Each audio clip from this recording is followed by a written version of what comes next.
Graça e paz, irmãos, bom dia. Bom dia, gente.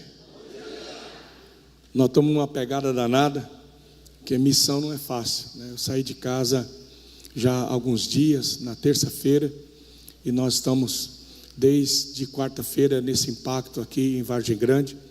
É o 4º ano que a gente abre uma semana da agenda para esse projeto que Deus colocou no nosso coração, e o pastor Antônio, ele saiu de São José do Rio Preto, que é a 3ª melhor cidade do Brasil para viver. São José do Rio Preto é um jardim, é uma cidade maravilhosa. Tinha uma linda igreja lá em São José do Rio Preto, casa própria, e passou para os filhos, e ele e a esposa vieram para Vargem Grande, depois daquela reportagem da Rede Globo, de que Vargem Grande era a cidade mais pobre do Brasil. Aquilo mexeu com a gente. A Rede Globo conseguiu provocar a gente, de que nesse lugar era o lugar mais miserável, mais pobre do Brasil. Isso trouxe um quebrantamento, um choro, e eu faço uma reunião há 5 anos com pastores no sítio onde eu moro. Nós reunimos cerca de 500, 600 pastores e oramos e jejuamos 3 dias. E num desses períodos, o Antônio disse: Deus está me chamando para aquele lugar. E ele veio com a esposa há 4 anos atrás. E a gente veio e tem apoiado esse projeto. Essa é a 4ª vez que nós vemos. E Deus tem abençoado tanto, tão perto de vocês aqui, Vargem Grande. Ontem, para a glória de Deus, o prefeito entregou a chave da cidade. Vargem Grande é onde tem a catedral de Raimundo Nonato, que eles chamam de o Glorioso. Ontem o prefeito declarou que o glorioso de Vargem Grande é Jesus de Nazaré. Foi lindo, foi maravilhoso isso. E nós temos visto devagarzinho Deus mudando.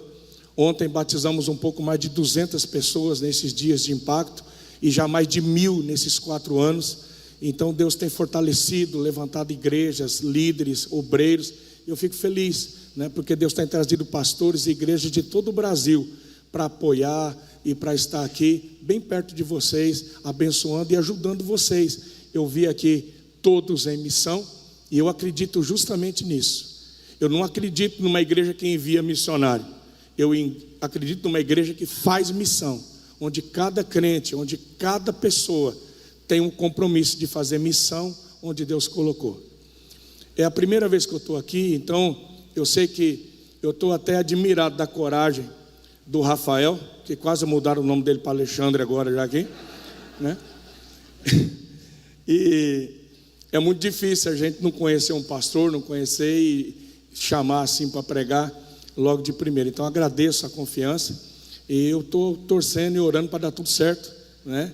Para não deixar nenhum estrago aqui. Diz que qualquer coisa que eu falar depois você conserta, não tem problema. Irmãos, eu pastoreio a primeira igreja batista no interior de São Paulo há 25 anos. Eu saí do seminário e já fui direto para essa igreja. Estou lá há 25 anos.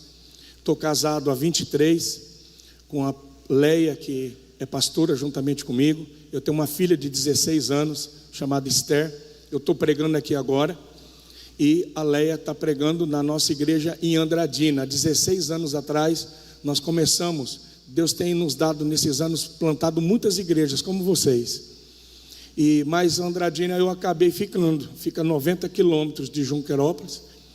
E nessa brincadeira eu já estou lá há 16 anos. Então eu divido meu tempo de forma integral nessas 2 igrejas. Sábado à noite e domingo de manhã Andradina, e domingo à noite na nossa igreja em Junquerópolis, onde eu resido e onde nós estamos lá há mais tempo. Deus tem nos abençoado. Trabalhamos com células desde sempre. Eu nunca pensei numa igreja sem pequenos grupos. Então Deus tem nos dado a alegria hoje em Junquerópolis, irmãos, de reunir nas nossas células 10% da cidade. Então Deus tem nos dado uma fatia muito exponencial. Deus tem prosperado demais nesses 25 anos, uma conquista realmente de uma cidade, de um território, e eu só posso louvar e agradecer a Deus. Eu estou rouco assim porque eu preguei todos esses dias, e impacto é assim, você prega o dia inteiro e chega de noite e prega de novo, né? Mas vamos lá. Hoje eu quero pensar com você, coisa muito simples, que você vai voltar para casa e vai poder conversar durante a semana no seu pequeno grupo, na sua célula, o que nós vamos conversar aqui. Eu quero trabalhar com vocês a história de Abraão. Então, falar de Abraão aqui é coisa de escola bíblica dominical, até as crianças sabem. Então vai ficar bem fácil para a gente nortear aquilo que Deus quer ministrar ao nosso coração. Eu quero começar um pouquinho antes, porque a gente sempre começa ministrando de Abraão a partir do chamado dele. Quando Deus diz: Abraão, sai dessa terra, sai do meio da tua parentela e vai para o lugar que eu vou te mostrar. Eu quero voltar um capítulo antes e pintar uma tela. Em que momento se dá o chamado de Abraão? Em que momento Deus o visita? Em que momento Deus o chama? Porque Abraão está vivendo um drama, Abraão está vivendo um momento difícil, e é nesse momento que Deus o vocaciona, que Deus o chama para ser pai de uma grande nação. Então eu começo lendo com você Gênesis capítulo 11, versículo 27, que é a história que começa com o pai de Abraão, chamado Terá. Eu não sei se vocês vão projetar aí o texto para mim, eu vou ler na NVI. Gênesis capítulo 11, versículo 27. Se o pessoal da mídia me ajudar, eu agradeço muito, que facilita bem a didática da ministração, que quando a gente tem a Bíblia aí, olha, vocês são demais, ó. Viva a tecnologia. Esta é a história da família de Terá. Terá gerou Abrão, Naor e Harã. E Harã gerou Ló. Harã morreu em Ur dos Caldeus, sua terra natal, quando ainda vivia Terá, seu pai. Tanto Abrão como Naor casaram-se. O nome da mulher de Abrão era Sarai, e o nome da mulher de Naor era Milca. Essa era a filha de Harã, pai de Milca e de Isca. Ora, Sarai era estéril, não tinha filhos. Terá tomou seu filho Abrão, seu neto Ló, filho de Harã, e sua nora Sarai, mulher de seu filho Abrão, e juntos partiram de Ur dos Caldeus para Canaã. Mas ao chegarem em Harã, estabeleceram-se ali. Terá viveu 205 anos e morreu em Harã. Então vamos parafrasear isso aqui para a gente pintar uma tela e a gente entender. O Terá tem 3 filhos. O mais velho é vou falar Abraão, é o Abrão, depois Deus muda para Abraão. O mais velho é o Abraão, o do meio é o Naor, e o caçula é o Harã. O Harã é mais apressado que todo mundo, ele já casa, apesar de ser o caçula, ele já casa e já tem um filho que é o Ló. E o Harã morre novo. E agora o Ló fica com o avô e fica com os tios. Irmãos, nós não sabemos e não podemos dizer o que a Bíblia não revela. Nós não sabemos o que move o coração de Terá, porque quem sai de Ur dos Caldeus, ali da Mesopotâmia, só para você se localizar geograficamente, Ur dos Caldeus, a região da Caldeia, Mesopotâmia, é exatamente a região do Iraque hoje. Onde é o Iraque hoje, ali era Ur dos Caldeus. Então eles estão ali, mas o coração de Terá sonha com Canaã, com uma terra prometida, com uma terra que emana leite e mel.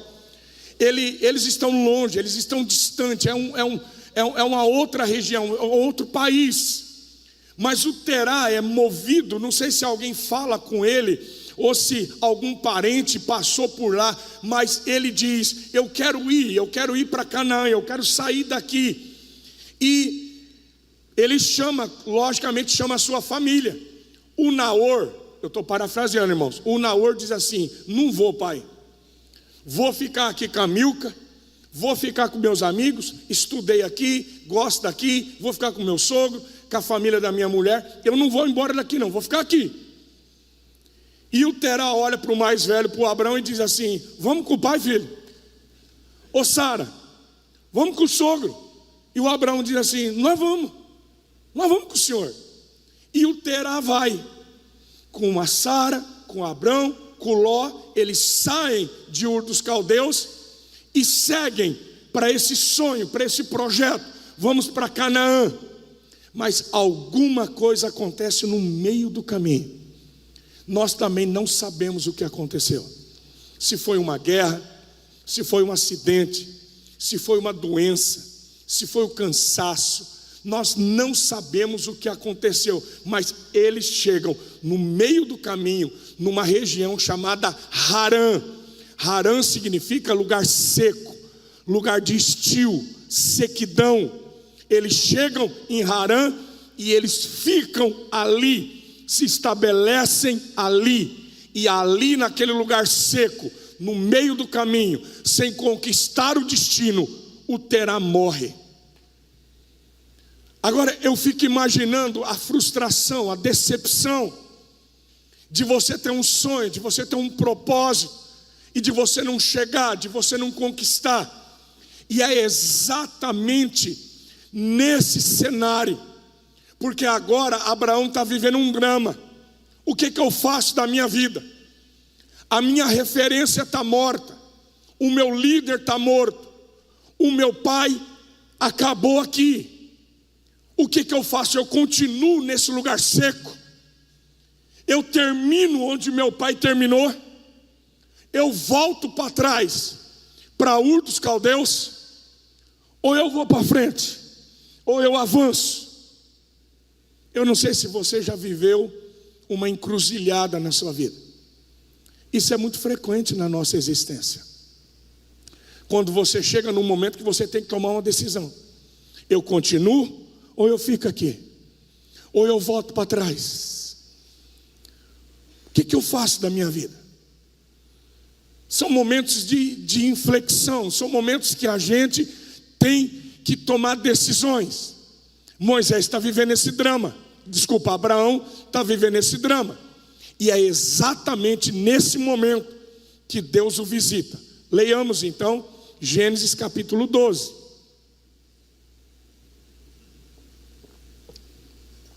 Gênesis capítulo 12 é o chamado que todo mundo sabe de cor. Então o Senhor disse a Abrão: sai da sua terra, do meio dos seus parentes e da casa de seu pai, e vá para a terra que eu lhe mostrarei. Farei de você um grande povo e o abençoarei, tornarei famoso o seu nome e você será uma bênção. Abençoarei os que o abençoarem e amaldiçoarei os que o amaldiçoarem. E por meio de você, todos os povos da terra serão abençoados. Partiu Abrão como lhe ordenara o Senhor, e Ló foi com ele. Abrão tinha 75 anos quando saiu de Harã. Isso aqui é importante para nós, porque tem muita gente que pensa que Abraão saiu de Ur, que o chamado de Abraão foi em Ur dos Caldeus, e não foi. O chamado de Abraão foi em Harã. Quem sai de Ur dos Caldeus, quem decide sair de lá, é o pai dele, é o Terá. E agora Deus visita Abraão e diz: Abraão, sai desse lugar, sai dessa terra. Agora, nós precisamos entender o espírito dessa palavra. E a primeira coisa que nós aprendemos aqui é que quando uma geração não cumpre o propósito, Deus não é homem para que minta, nem filho do homem para que se arrependa. Quando uma geração não cumpre o propósito, Deus não cancela, porque os propósitos e os planos dele não podem ser frustrados. Quando uma geração não cumpre o propósito, Deus transfere o propósito para a próxima geração. A geração que saiu do Egito não conquistou a terra. Deus disse: nenhum deles vão pisar a terra. O que Deus fez? Transferiu a promessa para a geração que nasceu no deserto. Isso tem feito o meu coração tremer, porque Deus disse que Davi cumpriu o propósito na geração dele. E eu tenho feito uma oração para Deus: Deus, eu não quero ficar no meio do caminho.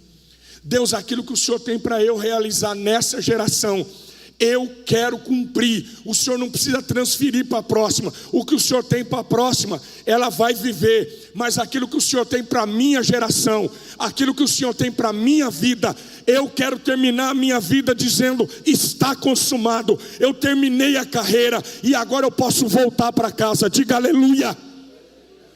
Eu não sei se isso inquieta o teu coração. E eu quero já começar perguntando para você essa manhã: você está cumprindo e vivendo o propósito de Deus na sua vida? Para onde você está indo? Em que lugar que você está? E é interessante que o que Deus está falando para Abrão não tem a ver só com uma geografia. Quando Deus diz assim: Abraão, sai da casa do teu pai, a questão não era uma casa. O que Deus está dizendo é assim: Abraão, sai dessa história, sai desse lugar de fracasso, sai desse lugar de desistência. Abraão, você não precisa terminar onde o teu pai terminou. Você não precisa errar onde ele errou. Você não precisa terminar no deserto, no lugar seco. O que eu tenho para você vai além disso. Sai desse lugar, sai dessa história, sai desse estigma.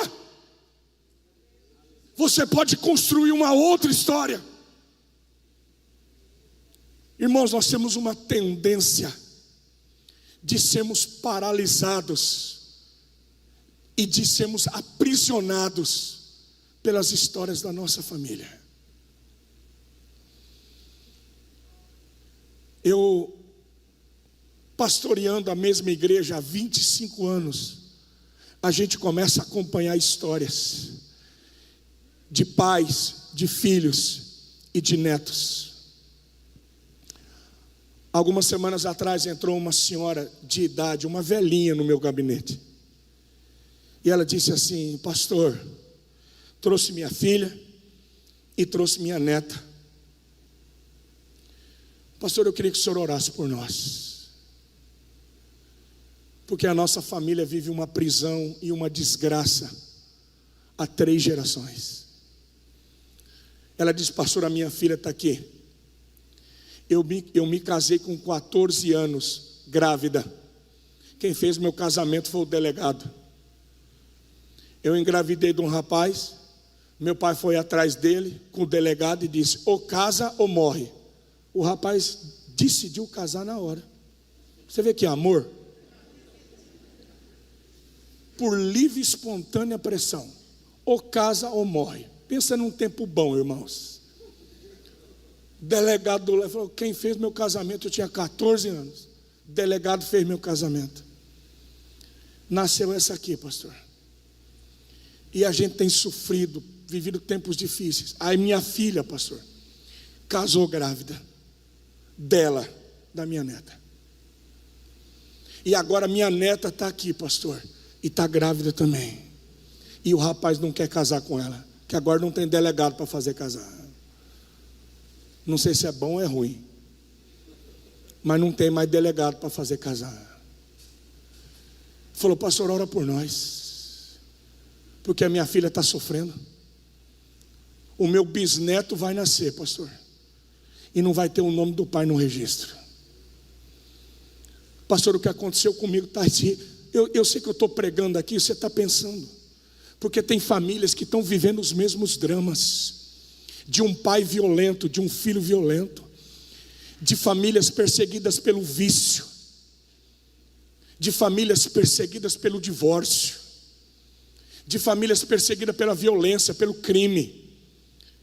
E não é só isso, irmãos. Eu olho para mim. Meu pai foi embora de casa, eu tinha 8 anos de idade. Meu pai era um pernambucano ruim, irmãos, violento.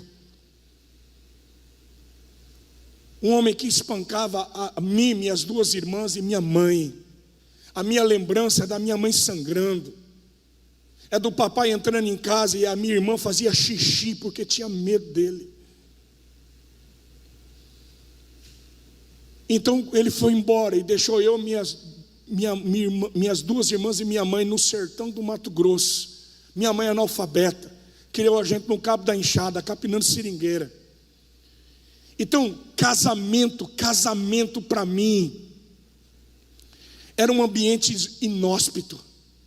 Casamento para mim era um ambiente de dor. Família para mim era um ambiente de traição, de lágrima, de medo. E aí eu cresço, conheço Jesus, a minha família.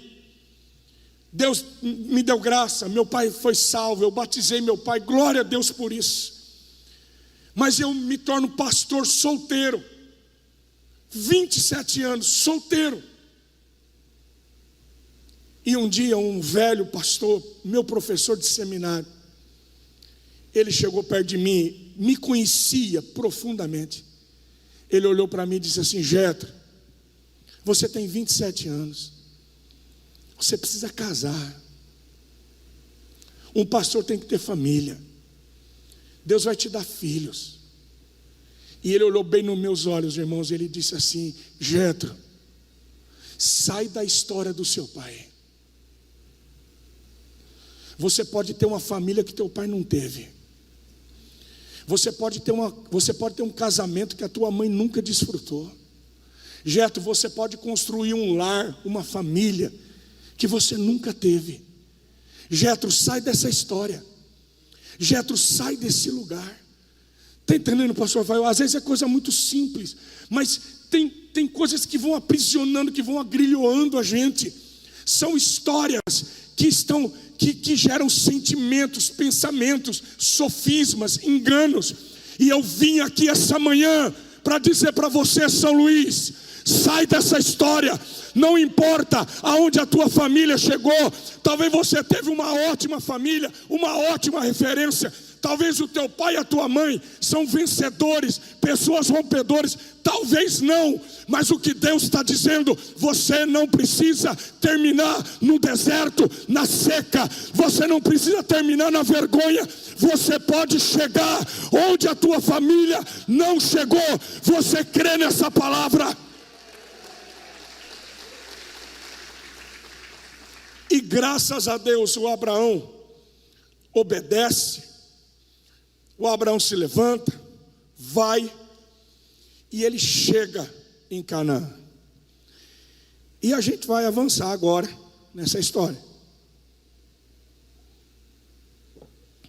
Todo pastor já pregou, e toda igreja já ouviu, que Abraão foi um construtor de altares.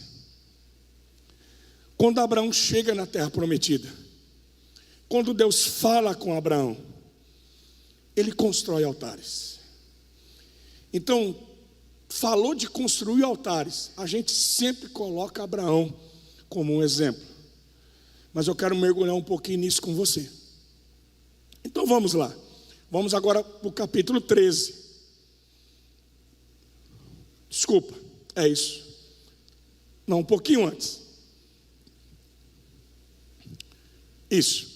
Gênesis 12, versículo 7. Gênesis 12, 7.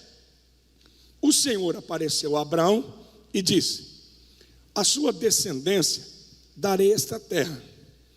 Abraão construiu ali um altar dedicado ao Senhor que lhe havia aparecido. Dali prosseguiu em direção às colinas, a leste de Betel, onde armou o acampamento, tendo Betel a oeste e Ai a leste. Construiu ali um altar dedicado ao Senhor e invocou o nome do Senhor. Gênesis 13, 18. Então Abrão mudou seu acampamento e passou a viver próximo aos carvalhos de Manre, em Hebrom, onde construiu um altar dedicado ao Senhor. Cada passo, cada mudança, cada visitação, Abraão começa a sua vida construindo altares. E eu quero deixar um hashtag para vocês. Tudo que você for começar na sua vida, primeiro construa um altar. Vai começar uma faculdade, constrói um altar. Vai construir uma casa, primeiro constrói um altar. Você vai se casar, constrói um altar. Vai abrir uma empresa, um comércio, primeiro constrói um altar. Invoca em primeiro lugar o nome de Deus. Abraão entende um princípio. Quando Noé saiu da arca, você imagina, mais de 1 ano trancado dentro da arca. Quando Noé sai da arca, a primeira coisa que Noé fez, ele e os seus filhos, foi construir um altar e sacrificar a Deus. Isso moveu o coração de Deus. Então, Abraão nos ensina esse princípio maravilhoso de construir altares. Pastor, o que é altar? Você sabe que tem coisa que a gente sabe, mas é difícil falar, é difícil semantizar. Na filosofia tem um ditado que diz assim: quando me perguntam o que é o tempo, logo sei. Mas quando me dizem fala sobre o tempo, aí já não sei. Porque se você me perguntar o que é o tempo, eu sei o que é o tempo. Mas como é que você vai falar do tempo? Que tempo? Então, é a mesma coisa de você sabe o que é a amizade, mas o que é a amizade? O que é amor? Como é que você fala de amor? Então, altar é a mesma coisa. Porque o altar, materialmente falando, naturalmente falando, o altar geralmente era de pedras. Podia ser de madeira também, mas geralmente de pedras, por causa da região. Então era um amontoado de pedras, se colocava a lenha, e sobre a lenha o sacrifício, o cordeiro, ou cabrito, ou novilho, e acendia-se o fogo e queimava completamente aquele animal. Isso era o holocausto, era o sacrifício completamente queimado. Agora, o que significa altar? O que é altar? Quando nós estamos aqui no culto e a gente diz, vamos levantar um altar a Deus. Quando eu digo para você, levante um altar na sua casa, não é mais pegar pedra, não é mais colocar lenha. O que é um altar? Altar é uma decisão que você toma, que eu tomo, de virar as costas para o mundo. Porque, Rafael, quando a gente vai construir um altar, você vira as costas para as pessoas e você só olha para Ele. Construir um altar é voltar o seu olhar completamente para Deus. É você dizer, dá licença, eu vou subir um monte. Para onde você vai? Eu vou construir um altar. Eu vou dedicar o meu dia, o meu tempo para Deus. Eu vou me entregar completamente a Ele. Não tem Netflix, não tem celular, não tem mais filho, não tem mais esposa ou marido, não tem mais. É você e Deus. Você só olha para Ele. Quando você está voltado para o altar, você está de costa para as pessoas e para o mundo. Altar é você dedicar completamente a tua vida e se entregar como sacrifício vivo, santo e agradável a Deus. E para os pastores que estão aqui,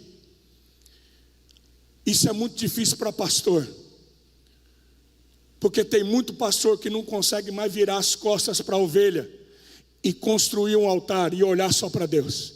Mas pastor, as ovelhas só pode seguir um pastor quando o pastor dá as costas para ela.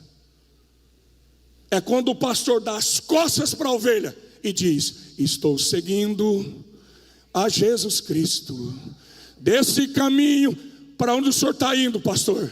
Eu vou levantar um altar para Ele. Eu estou olhando para Ele, olhando para Jesus. Quando um pastor dá as costas para a ovelha, as ovelhas podem seguir Ele sem medo. O problema é que nós estamos vivendo um tempo em que muitos líderes só querem ficar de frente para as ovelhas e aparecer nas fotos, mas não estão construindo mais altares.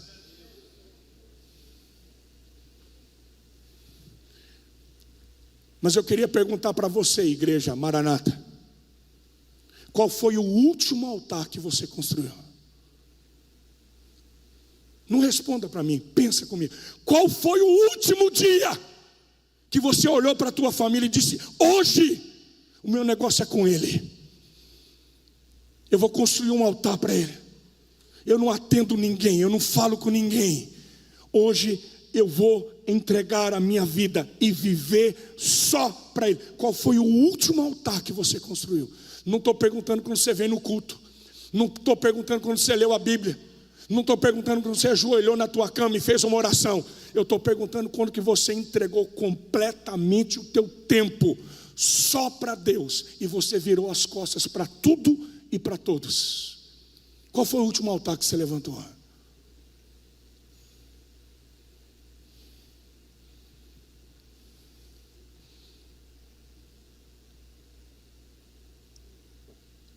Alguma coisa aconteceu na vida de Abraão, porque o nosso pai da fé viveu uma crise. Tem um gap, um hiato aqui, do capítulo 13 até o capítulo 22. Abraão não constrói mais nenhum altar. E é sobre isso que a gente tem que pensar um pouco hoje.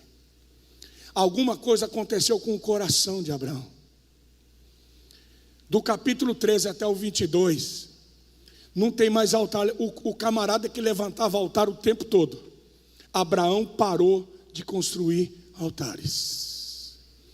E quando Abraão parou de construir altares, ele para de ouvir o céu e começa a ouvir a terra. Porque você só vai ouvir o céu se tiver um altar levantado. O problema da igreja brasileira é que nós temos ouvido mais a terra do que o céu.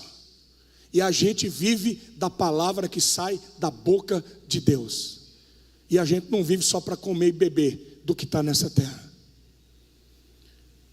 Alguma coisa move o coração de Abraão. E quando ele para de ouvir o céu e ouve a terra, ele gera Ismael.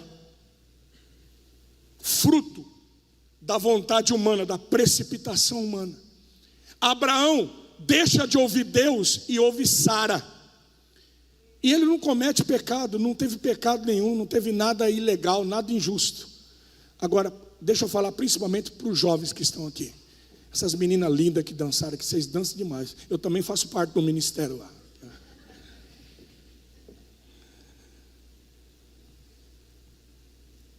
Nem todo bom conselho da terra é a vontade de Deus para a sua vida.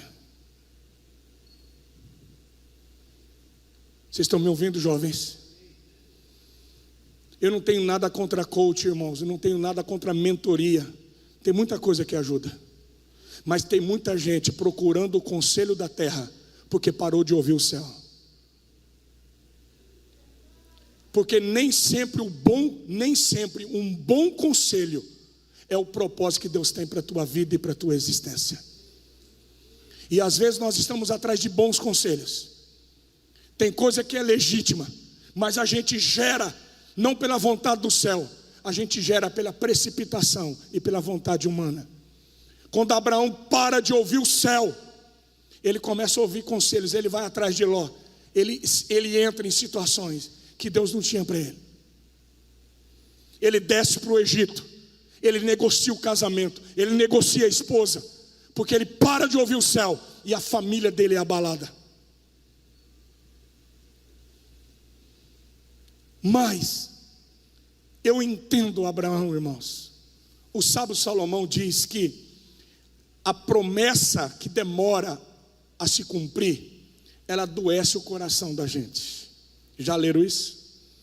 A promessa retardada, a promessa que demora, ela mexe com a gente. E agora Abraão está velho. Irmãos, quase 25 anos de espera e nada acontece. A Sara está velha, ele está velho, ele fica frustrado. No capítulo 15, vamos ler comigo. O capítulo 15 revela o Abraão brigando com Deus, dando uma dura em Deus. Ele rasga o coração e faz terapia com Deus. Olha só, Gênesis 15, 1. Projeta para mim, fião. Obrigado, valeu. Olha só. Depois dessas coisas, o Senhor falou a Abrão numa visão: não tenha medo, Abrão, eu sou seu escudo, grande será a sua recompensa. Agora, olha Abrão abrindo o coração. Mas Abrão perguntou: ó soberano Senhor, que me darás se continuo sem filhos? E o herdeiro do que possuo é Eliezer de Damasco. E acrescentou: tu não me deste filho algum, um servo da minha casa será o meu herdeiro. Segura aí, daqui a pouco a gente continua. Olha o que Abraão diz para Deus: ô Deus, o Senhor prometeu, levantei altar, sou crente, eu estou aqui na Maranata, em São Luís, orando, clamando. O Senhor disse que ia fazer, mas não fez. Eu estou para morrer, estou velho, e a promessa não cumpriu. Quem vai herdar tudo que eu tenho é um escravo, é Eliezer, o meu servo. O Senhor não me deu filho nenhum. Irmão, graças a Deus que Deus tem paciência com a gente. Eu não sei se você já ficou bravo com Deus. Eu já tive uns enroscos assim, de me chatear e dizer assim: puxa vida, Deus, até quando? Né? É que nem o profeta Isaías: até quando, Deus? E aí Deus responde para Abraão: olha só, então a palavra do Senhor, então o Senhor deu-lhe a seguinte resposta: seu herdeiro não será esse, um filho gerado por você mesmo será o seu herdeiro. Levando-o para fora da tenda, disse-lhe: olhe para o céu e conte as estrelas, se é que pode contá-las. E prosseguiu: assim será a sua descendência. Diga aleluia. Irmão, Deus é tão maravilhoso que Ele não se irrita com a gente. Falou: calma, Abraão, vai dar certo. O filho, a tua descendência vai ser gerada por você mesmo, é por você e por Sara. Eu vou cumprir. E aí Deus diz: vem, Abraão. E Deus tira Abraão para fora da tenda e diz: conta as estrelas, se é que você pode contá-las. Pergunta da escola bíblica dominical: era de dia ou de noite? De dia ou de noite? Hã? Como é que conta estrela? Era de dia. Era de dia, irmãos. Agora, como é que a gente conta estrela de dia, cara? Bom, eu sou pastor batista, irmão, então primeiro eu vou mostrar para você que era de dia, tudo bem? Quando a gente prossegue, eu estou lendo aqui o versículo 5, certo? Quando você segue, vai o 6, o 7, o 8, o 9, o 10, o 11, o 12, projeto 12. É a sequência disso aqui. O Gênesis 15, 12 diz assim: ao pôr do sol, um sono profundo caiu sobre Abraão. Então veja bem, quando Deus disse para Abraão: conta a estrela, o sol ainda não tinha se posto. Era de dia. Tudo bem? Explicação número 1 resolvida. Agora a gente precisa explicar como é que Abraão contou estrela de dia, no meio do deserto. Não é assim? Então é muito simples, irmãos. É só a gente voltar no versículo 1. Gênesis 15, versículo 1. Depois dessas coisas, a palavra do Senhor veio a Abraão como, irmãos? Em uma visão, irmãos. Como é que Deus está falando com Abraão? Numa visão. Que tipo de visão, pastora? A mesma visão que João teve na ilha de Patmos. Quando o Espírito vem e João vê uma porta aberta no céu e uma voz dizendo: João, sobe para cá. Como é que João entrou na Nova Jerusalém? Como é que Abraão entrou pela porta aberta no céu? Numa visão. Como que Deus levou o apóstolo Paulo até o terceiro céu? Numa visão. Como que Deus tira Abraão da tenda e leva ele para contar a estrela? Numa visão. Irmãos, isso aqui para mim é maravilhoso. Alguns anos atrás eu estava em Houston, na NASA, que eu gosto demais desses trem. E eu estava lá e eu estava olhando tudo aquilo e vendo toda a tecnologia, o espaço, as viagens. E naquela mesma hora o Espírito Santo disse: esse povo está fazendo tudo isso para visitar o espaço, para ver as galáxias, as estrelas, os planetas. Pois é, o Espírito levou Abraão. Quem primeiro entrou lá no espaço e contou as estrelas não foi a NASA, nem a Rússia, nem os americanos. O Espírito levou Abraão e Deus diz: conta, Abraão, conta as estrelas, assim será a sua descendência. Diga glória a Deus. É aí que a gente entende João 8,52. João 8,52. Jesus diz que Abraão conheceu ele. Irmãos, como é que Abraão conheceu Jesus? Como é que Abraão viu Jesus? Porque Deus levou ele para ver o céu do lado de dentro. E Abraão conheceu Jesus na eternidade. Não no Cronos, mas no Kairos, no eterno de Deus. João 8,52. Projeta para mim, filho. Já está aqui? Diante disso. Opa, deixa eu ver se eu estou errado. Universitários, me ajudem. 56.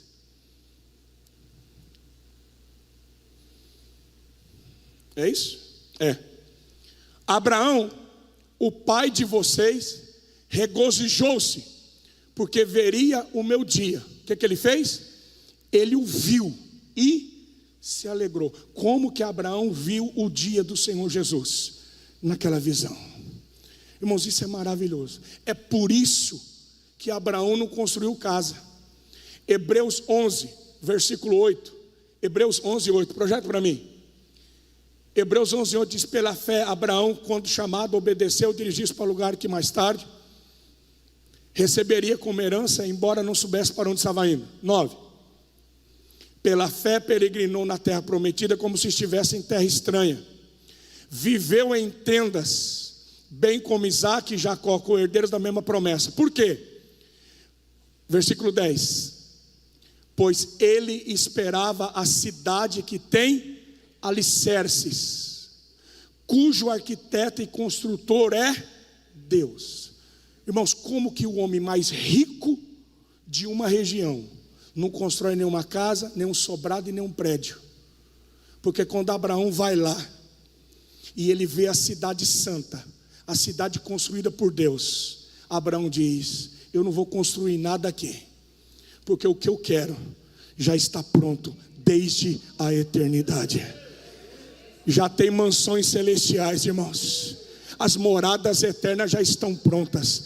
E quando você vê o eterno, o transitório perde o valor. Tem muita gente apaixonada pela terra, porque ainda não contemplou o céu. Porque quando você experimenta um pouco daquilo que é invisível, daquilo que é eterno, aquilo que é tangível, não tem mais o mesmo valor para nós. Foi assim.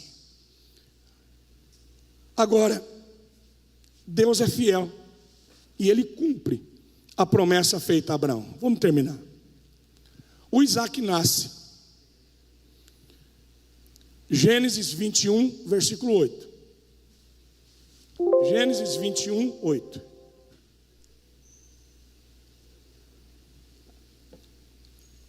O Isaque nasceu, o menino cresceu e foi desmamado.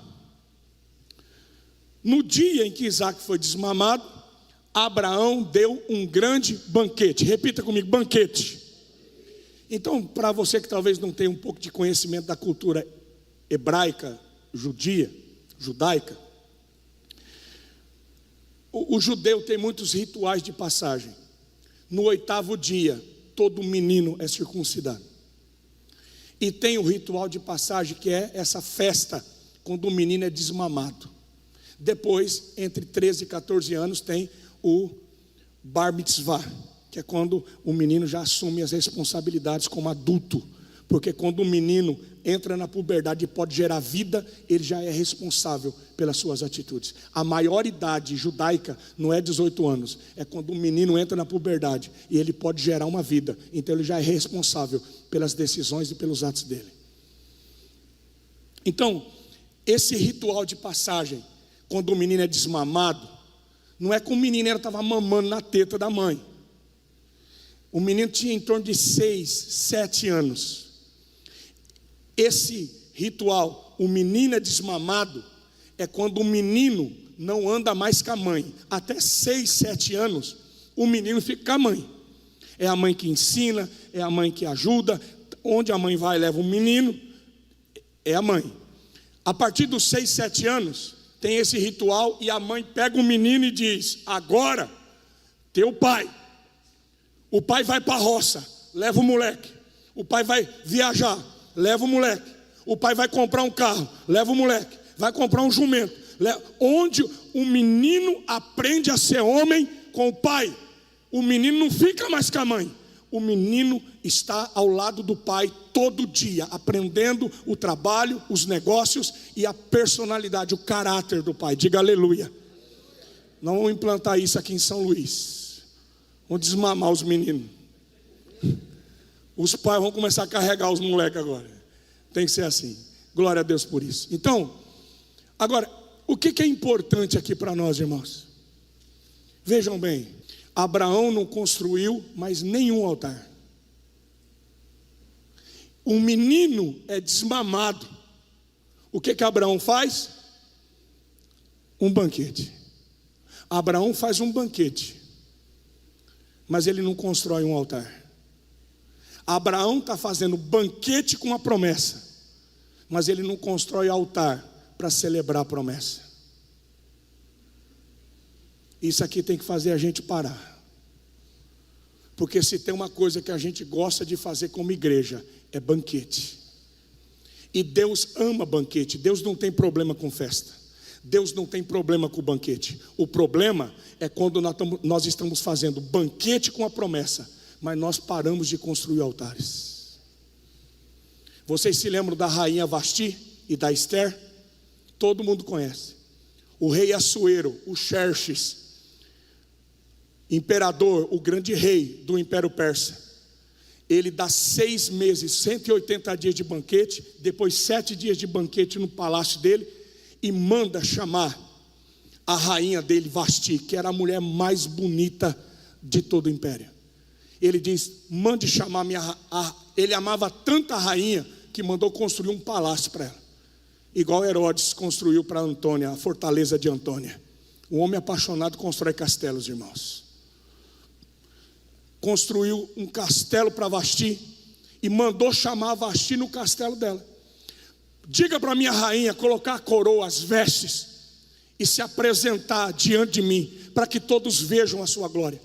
Aí os servos vão, e quando chega lá diz: minha rainha, minha senhora, o grande rei, o imperador, está ali chamando, para a senhora se apresentar diante dele. Sabe o que Vasti disse?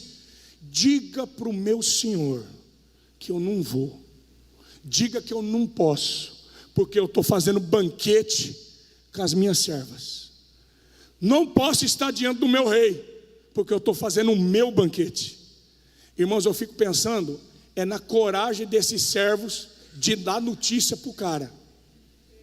Como é que você fala para o grande imperador que a mulher emperriou e não vem?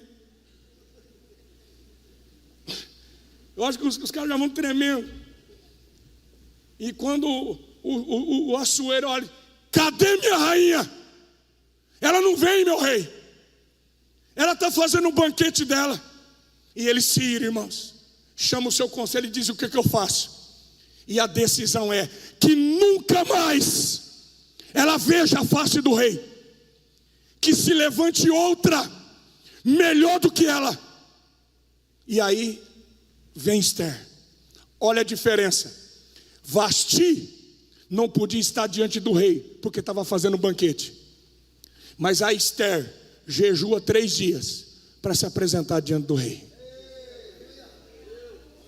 Olha a diferença, irmãos. Pastor, me dá um desespero, cara. Porque Vasti e Esther representam 2 igrejas. E tem muita igreja que não pode estar mais na presença de Deus, porque está ocupada com banquete. Tem muita gente que foi abençoada, que recebeu bênção, que Deus cumpriu a promessa. Você não tinha nada e Deus te deu tudo. Deus te deu casa, Deus te deu filho, Deus te deu um casamento, Deus te deu trabalho, te deu um diploma, te deu carro, te deu apartamento. Você está aqui hoje, Deus te deu tudo, você não tinha nada. Mas tem muita gente que diz: eu não posso ter célula, eu sou muito ocupado. Porque tem gente que pensa que só eles trabalham, a gente não faz nada. Não, eu não posso ter uma célula, eu não posso ter um pequeno grupo. Não, eu não quero me envolver, porque eu tenho uma reunião, eu tenho uma viagem, eu tenho compromisso, eu tenho um banquete. E a pergunta é: quanto que você vai construir um altar para Deus? Nós somos campeões de banquetes.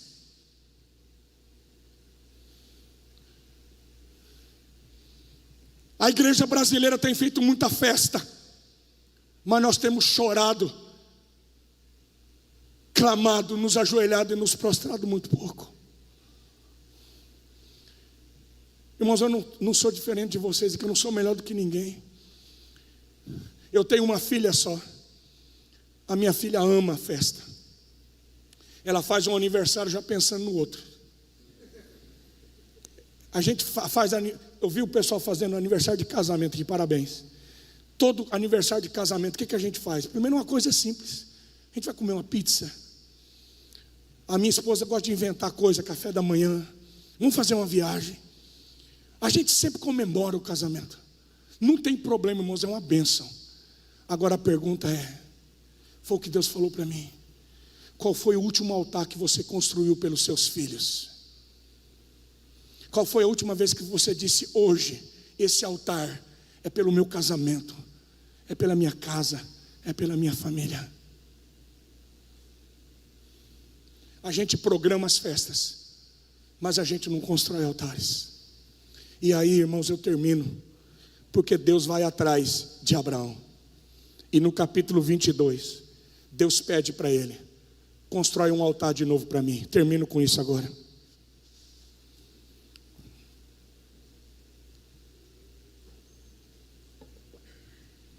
Gênesis 22, versículo 1. Passado algum tempo,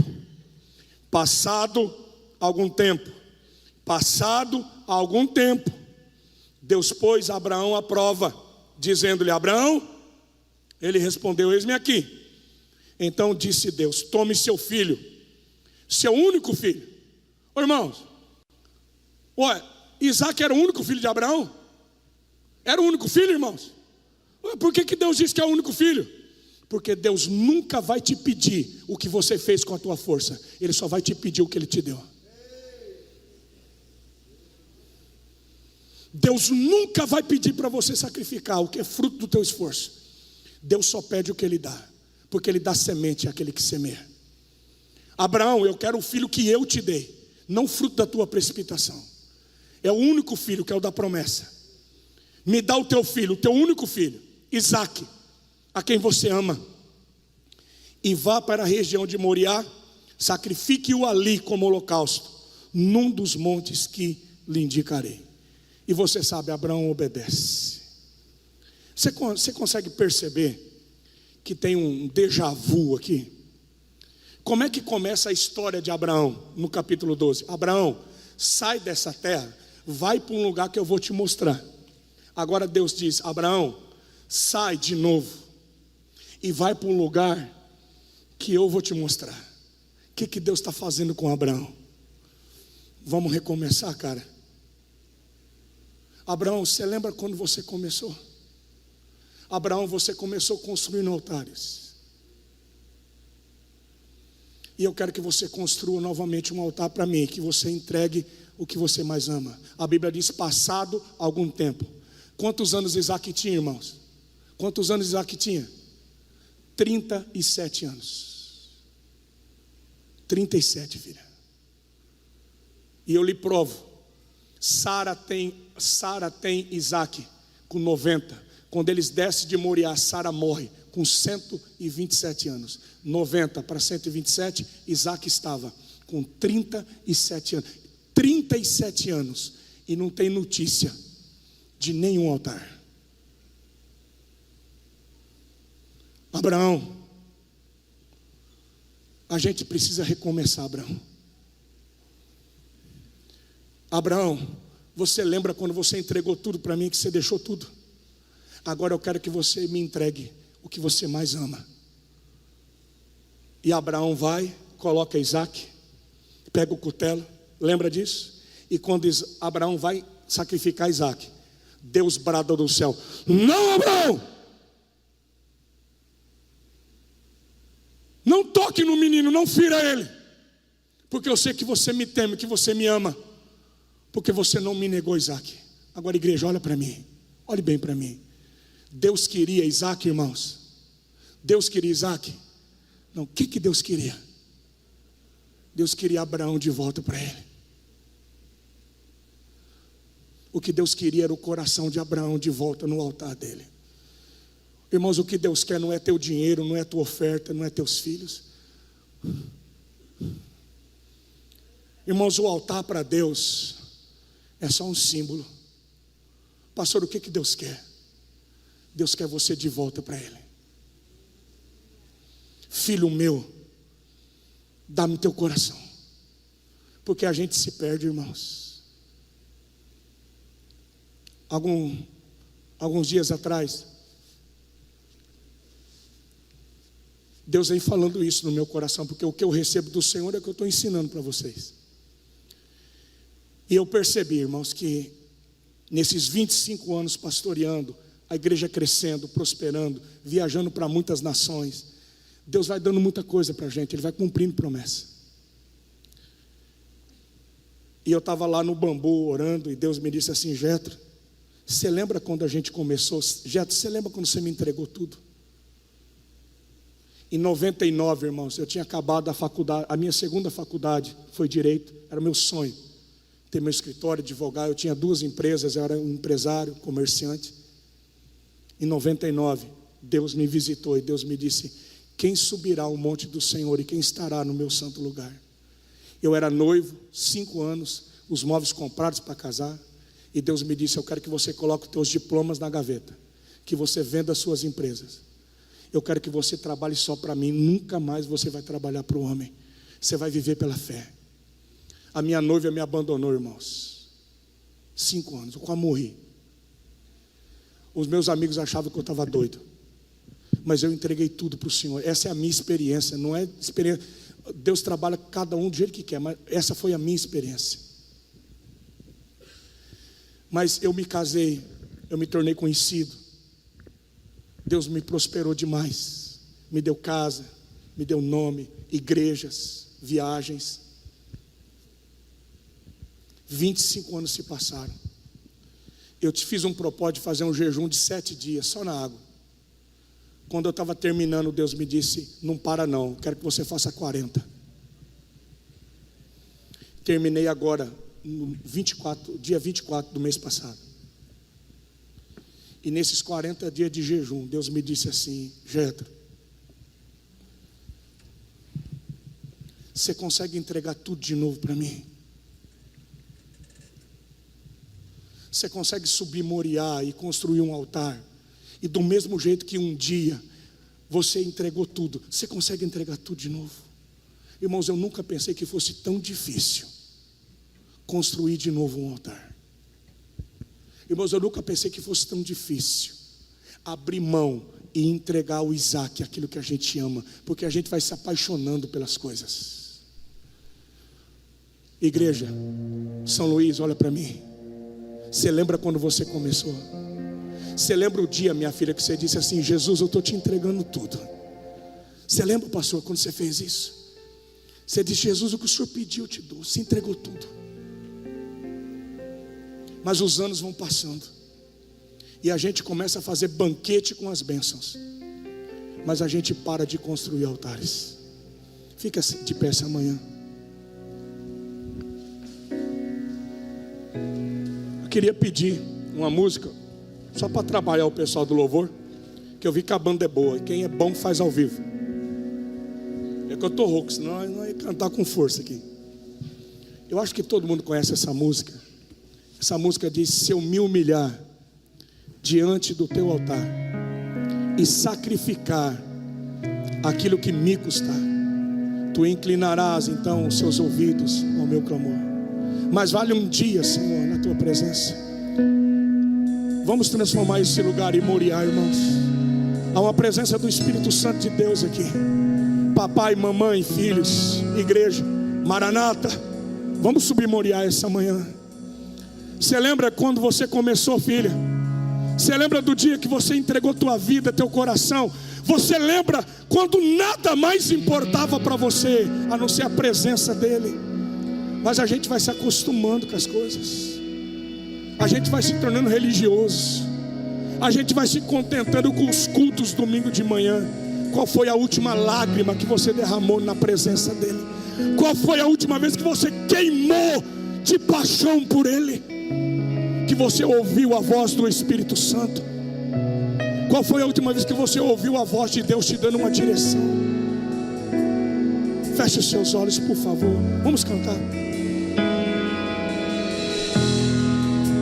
Neste lugar, tu és real.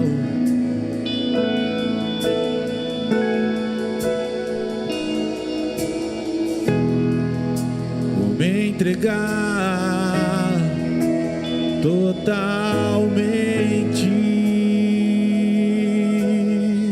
O teu toque, Senhor. O teu toque abriu os olhos do meu coração. Eu posso, aleluia, aleluia, enxergar e entender. Oh, Santo Deus de Israel, se eu me humilhar diante do teu altar e sacrificar aquilo que me custar, tu inclinarás os teus ouvidos, aleluia, ao meu clamor. Oh, Senhor, mais vale um dia, mais vale um dia no centro do teu querer, que toda a vida sem jamais te conhecer.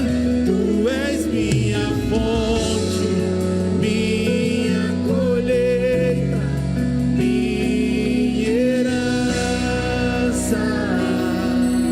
glória a Deus. Nós vamos orar. Eu já passei do meu horário, mas eu queria voltar para São Paulo. Essa madrugada eu volto para casa, mas eu queria voltar para casa e com a minha consciência plena de que eu completei aquilo que Deus queria fazer aqui essa manhã. Maranata, Maranata, ouça a voz do Senhor essa manhã. Ô igreja, vocês se lembram quando começaram essa igreja? Vocês começaram construindo altares.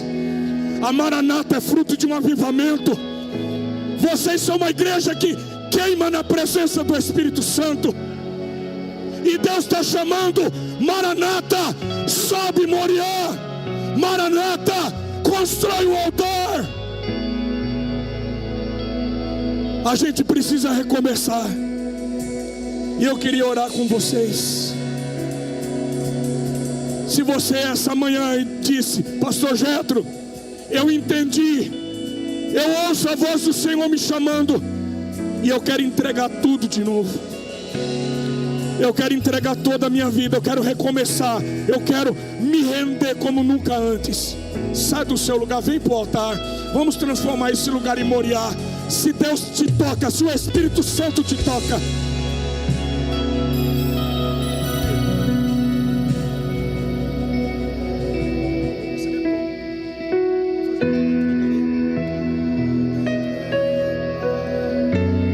tudo entregarei.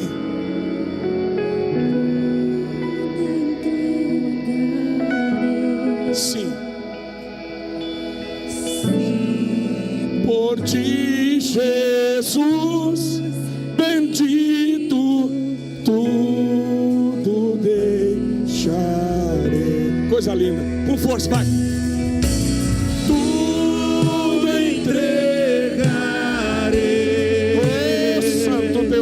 Israel. tudo entregarei. Sim, por ti, Jesus bendito, tudo deixarei. Cante mais uma vez. Entrega tudo. Diga, Pai, eu estou entregando. Pai, eu estou entregando minha vida. Eu estou entregando minha juventude. Deus está vendo as suas lágrimas. Entrega tudo. Entrega tudo. Entrega tudo. Por ti, Jesus bendito, tudo deixarei. Tudo entregarei. Tudo entregarei. Que o amor de Deus Pai Todo-Poderoso, a paz do nosso Senhor Jesus Cristo, as doces consolações do Espírito Santo de Deus, esteja agora e para sempre conosco. Digam amém.